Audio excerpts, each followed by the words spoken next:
X ray అనేది ఎలా పుట్టింది? 1895లో జర్మనీలో ఒక రాత్రి రాంట్‌జెన్ అనే ఒక ఫిజిక్స్ ప్రొఫెసర్ తన ల్యాబ్‌లో కాథోడ్ రేస్ మీద ఎక్స్‌పెరిమెంట్ చేస్తూ ఉన్నాడు. అతను ఒక గ్లాస్ ట్యూబ్‌లో ఎలక్ట్రిక్ డిశ్చార్జ్ ఎక్స్‌పెరిమెంట్ చేస్తూ ఉండగా దగ్గరలో ఉన్న బేరియం ప్లాటినో సైనైడ్ కోటెడ్ స్క్రీన్ కొంచెం వెలుగుతూ ఉంది. అతను ఆశ్చర్యపోయాడు. నేను లైట్ ఆన్ చేయలేదు. స్క్రీన్ ఎందుకు గ్లో అయింది? ఆ ట్యూబ్‌ని కాగితంపై కప్పినా కూడా ఆ గ్లో అనేది ఆగలేదు. అంటే ఒక కొత్త రకం కిరణం బయటికి రావడం జరిగింది. దీనికి ఒక పేరు పెట్టడం జరిగింది. అదే ఎక్స్‌రే. అంటే ఆ కిరణం యొక్క స్వభావం అనేది తెలియలేదు. కాబట్టి దానికి ఒక పేరు పెట్టాడు. అదే ఎక్స్‌రే. ఎక్స్ అంటే అన్నోన్ రేస్. ఈ చిన్న పేరు ప్రపంచాన్ని శాశ్వతంగా మార్చివేయడం జరిగింది. ప్రపంచంలో మొట్టమొదటి ఎక్స్‌రే ఫోటో. ఈ రాంట్‌జెన్ ఎక్స్పెరిమెంట్ చేస్తున్నప్పుడు ఒక ఐడియా రావడం జరిగింది. ఈ కిరణాలు ఆబ్జెక్ట్స్ లోకి వెళ్ళగలిగితే నా చేతి ఎముకలు కనిపిస్తాయా అని ఆలోచించాడు. అతను తన భార్య అన్నా బెర్తా రాంట్‌జెన్ చేతిని ఎక్స్‌రే చేసి ఫోటో తీయడం జరిగింది. ఆ ఫోటోలో చేతి ఎముకలు మరియు వెడ్డింగ్ రింగ్ క్లియర్ గా కనిపించాయి. అదే ప్రపంచం చూసిన మొట్టమొదటి ఎక్స్‌రే ఇమేజ్.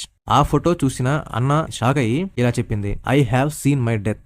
ఎందుకంటే ఆమె ఎముకలు చూడడం ఆమెకు భయం వేసింది. ఎక్స్‌రే ఒక ఆవిష్కరణే కాదు, అది ఒక రెవల్యూషన్. అందుకే మెడిసిన్లో ఈ సర్జరీ లేకుండా లోపలి భాగాలను చూడడం, ఎముక విరిగినట్టు వెంటనే తెలుసుకోవడం, ఫారిన్ ఆబ్జెక్ట్స్ ను లొకేట్ చేయడం, dental imaging, chest disease detect చేయడం లాంటివి మొదలయ్యాయి. 1901లో ప్రపంచంలోని మొట్టమొదటి ఫిజిక్స్ నోబెల్ ప్రైజ్ ఈ రాంట్‌జెన్ కు ఎక్స్‌రే ఆవిష్కరణకి రావడం జరిగింది. అతను ఈ ఇన్వెన్షన్ పై ఏ పేటెంట్ తీసుకోలేదు. ఎందుకంటే this discovery belongs to humanity అని అన్నాడు. ఎక్స్‌రే ఎలా పనిచేస్తుందంటే హై ఎనర్జీ రేడియేషన్ బాడీలోకి పంపబడుతుంది. స్కిన్ మరియు మజిల్స్ ని ఈ రేస్ ని కొంతవరకు అబ్జర్వ్ చేస్తాయి. ఈ బోన్ అనేది ఎక్కువగా అబ్జర్వ్ చేసుకుంటుంది. ఈ రేస్ వెనుక ఉన్న డిటెక్టర్ కి తాకినప్పుడు ఈ బ్లాక్ అండ్ వైట్ ఇమేజ్ రావడం జరుగుతుంది. అంటే బోన్ తెల్లగా, ఈ సాఫ్ట్ టిష్యూస్ అనేవి గ్రే కలర్ లో, ఎయిర్ అనేది బ్లాక్ కలర్ గా రావడం జరుగుతుంది. ఇది ఒక మ్యాజిక్ ఫోటోగ్రాఫ్ అనుకోవచ్చు. ఈ ఎక్స్‌రే ప్రిన్సిపల్ వల్లే ఈ సిటీ స్కాన్ గానీ, ఈ ఫ్లోరోస్కోపీ గానీ, ఈ మామోగ్రఫీ గానీ, ఈ ఎజియోగ్రఫీ గానీ ఇవన్నీ పుట్టడం జరిగింది.